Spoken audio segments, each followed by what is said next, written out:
Hello, in this Vodcast, we're going to be learning about trophic levels. And our learning targets for this Vodcast are to explain an energy pyramid and to describe both gross primary productivity and net primary productivity. We'll start by looking at food chains, which we've already covered in another Vodcast. We're going to actually start off before the food chain, looking at solar radiation from the sun. And that energy then goes into grass. The energy that's in the grass goes into two places. It goes into grasshoppers that eat the grass, and it gets lost as heat. And the energy that's lost as heat is then lost to the ecosystem. The energy that's in the grasshopper will go to two places. It will get lost as heat, and it will also go into a robin that eats the grasshopper. The energy that's in the robin gets transferred to the cat when the cat eats the robin, but most of the energy that's in the robin gets lost as heat. And the cat gets eaten by an owl, which is the top predator of the ecosystem. So some of the energy in the cats go into owls, but most of the energy gets lost as heat. Now, each of these steps, each of these feeding positions in the food chain are known as trophic levels. So if we look at this, the first trophic level in this ecosystem are the producers. The first trophic level is always the producers, and in this case it happens to be grass. Second trophic level are the primary consumers. Primary meaning the first level of consumers. They are usually herbivores, and in the example here is the grasshopper. Third trophic level are the secondary consumers, and the secondary consumers eat the primary consumers. So these are carnivores, and in this case it's the robin. Fourth trophic level are the tertiary consumers. These are also carnivores, and in this case it is the cat, not the robin, as I wrote there. That's a typo. The fifth trophic level, or the quaternary consumers, are the top carnivores, and in this case it's the owl. Usually you won't see anything going as far as fifth in the question, so I wouldn't hold you to the word quaternary, but primary, secondary, and tertiary I will hold you to. There may not be this many levels in an ecosystem. The more levels that there are usually tells you how much energy is available in the system. More trophic levels means there's more energy available. Also, some organisms, some species, are very difficult to classify. For example, a bear will eat plants. Bears will eat berries. They'll eat nuts. But they'll also eat deer, and deers are primary consumers. And they will eat salmon, and salmon are secondary or tertiary, or maybe even quaternary consumers, because salmons will eat just anything that can fit in their mouth. We are also difficult to classify for the same reason. We eat mostly plants. We also eat chickens and cows, which are herbivores. Some of the fish that we eat, those can be further up in the food chain very easily. Decomposers, which are also called detritivores, they occupy their own level, or you could say they're in many of these different levels here. Scavengers are difficult to classify here too. Also, some organisms may change their trophic levels as they metamorphose or they grow. Like some insects may start off being carnivores when they're a larvae in a lake or in a river, and then when they metamorphose, they may just eat pollen. Also, aquatic organisms or even terrestrial organisms, when they're small, they will start off lower on the food chain, and then when they get bigger, then they can rise up higher on the food chain. An example of this would be something like a fish. When the fish is very small, it can only eat smaller fish which are lower in the food chain. As they get bigger, they can eat bigger fish which are higher in the food chain. Now, if you look out your window, almost certainly you'll be able to see plants. Lots of plants. But if you look out your window, you may be able to see a few herbivores. You may be able to see some squirrels. I doubt that you will see any predators. You might. But every day you see producers. You don't see top carnivores every day. How many coyotes have you seen? How many owls have you seen? How many falcons have you seen? And by in the wild, I don't mean you go off to wilderness area. I'm talking about here in Queens. All coyotes, owls, falcons, those are all found in Queens. I've seen falcons a couple of times driving to work on the Cross Island or on the Belt Parkway. They are there. So why are there so many more producers than predators? Before you answer the question, I have to give you a vocab term, and that's biomass.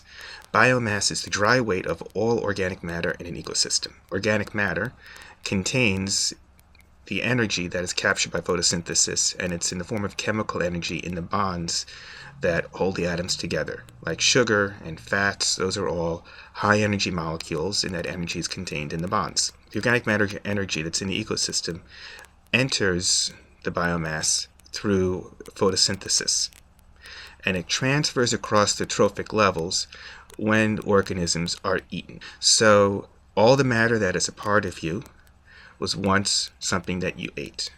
All the energy that you use to do things, all that energy was also once something that you ate.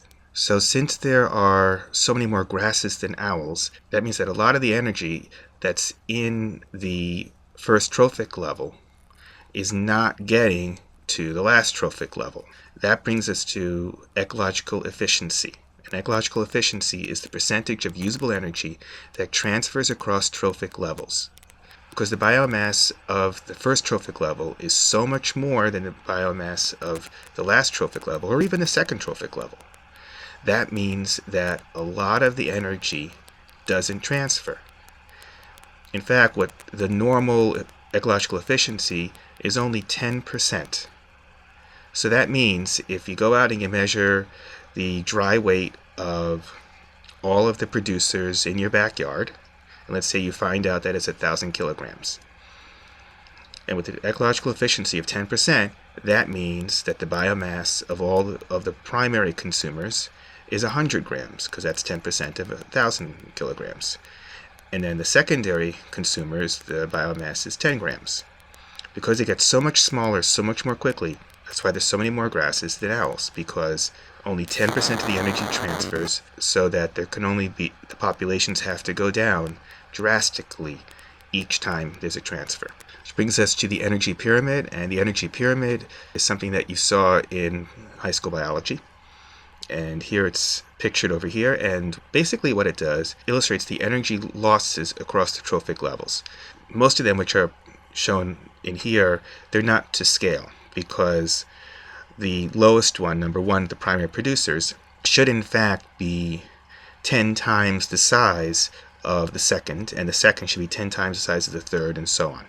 90% of the energy is lost to the second. Why is that energy lost? Well, not everything is eaten. Like, think of a tree. You go to Alley Pond Park, you'll find trees there that are over 200 years old. A lot of the energy that it made doesn't get eaten. Otherwise, trees would be profoundly bigger, over 200 years worth of collecting energy. And when you look at animals, the bones generally don't get eaten by the predators. Not every animal gets eaten by a predator. Some of them get sick and they die. A lot of energy goes into the decomposers, which is its own trophic level. That's pictured over here. Also, organisms use the energy before it's eaten. When a rabbit is eating the grass and digesting the grass, all of that takes energy. So just a part of everyday metabolism, that is energy, that's using energy from the food. So all that stuff is lost, and it is lost as heat. And also when energy gets transferred from the chemical energy into the bonds to being able to do things, making kinetic energy, potential energy, all other types of energy, that energy is also lost as heat when it's transferred.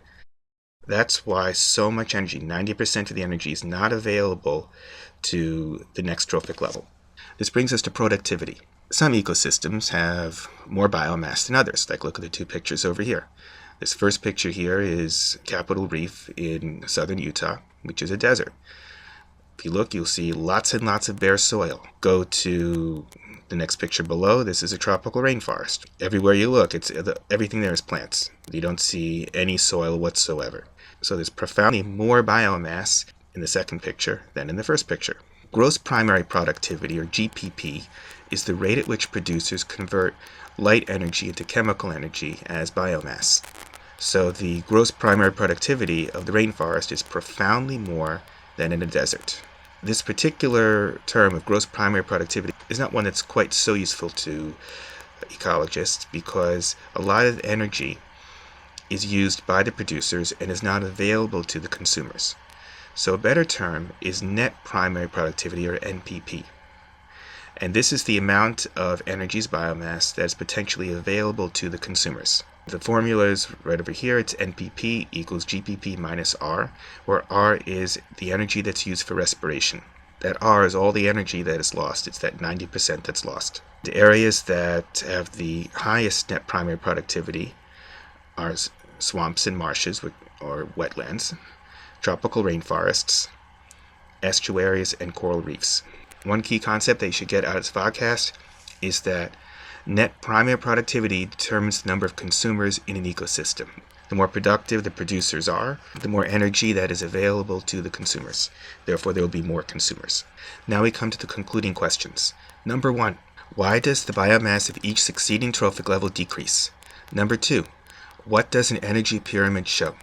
Number 3, how can you tell that a forest has a higher NPP than a desert? That concludes this podcast, and I will see you in class tomorrow.